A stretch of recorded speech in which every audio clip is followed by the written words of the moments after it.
Hi, this is Evangeline Anderson. I want to read you a short excerpt from my new book, Abducted. This is the first book in the Alien Mate Index series. And if you love my Kindred books, I think you're really going to love this too. It has a whole bunch of new aliens, hot, sexy aliens. So in this scene, my heroine, Zoe, is coming face to face with the hero, Sardin, for the first time. Actually, except for the cat eyes and the red skin, he looked strangely human. Well, except for the horns. Did I mention he had freaking horns? Because he did.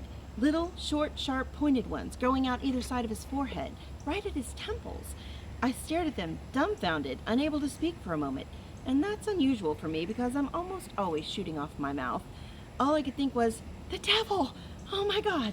The freaking devil was staring at me from the mirror of the handicapped bathroom at Lauder and Associates, and I had no idea what to do.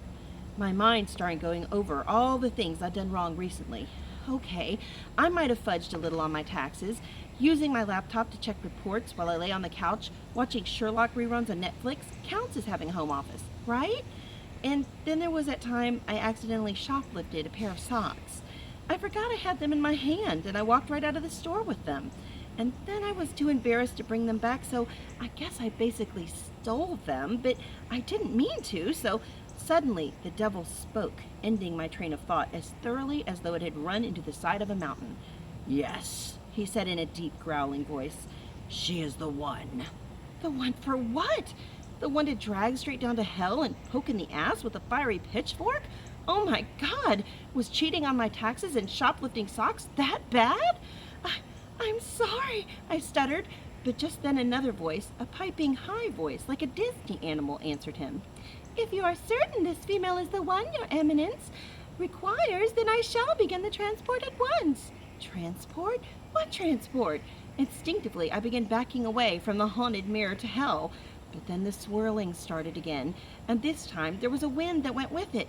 A sucking, howling wind that dragged me, pulling me towards the mirror. "Help!" I screamed, or tried to scream anyway. My voice was lost in the vortex, and so I was pulled closer and closer to the mirror. My feet left the floor, and I put up my hands, trying to stop my forward momentum. My phone clattered into the sink, and I could hear Leah and Charlotte shouting on the other end of it, but their voices seemed tiny and distant. My hand connected to the mirror and sank into it. I gasped in fear as I saw first my hand, and then my whole arm swallowed up in the swirling psychedelic colors. My other hand and arm followed, and suddenly the mirror was right in front of my face. And then I felt myself getting sucked in completely.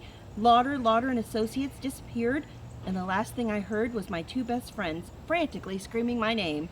Then, nothing. Who knew the gateway to hell was located in the employee's bathroom?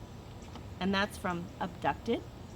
It's coming out this June the 11th, this Saturday, so get your copy now. It's on pre-order at Amazon and Smashwords and Barnes & Noble and every place else.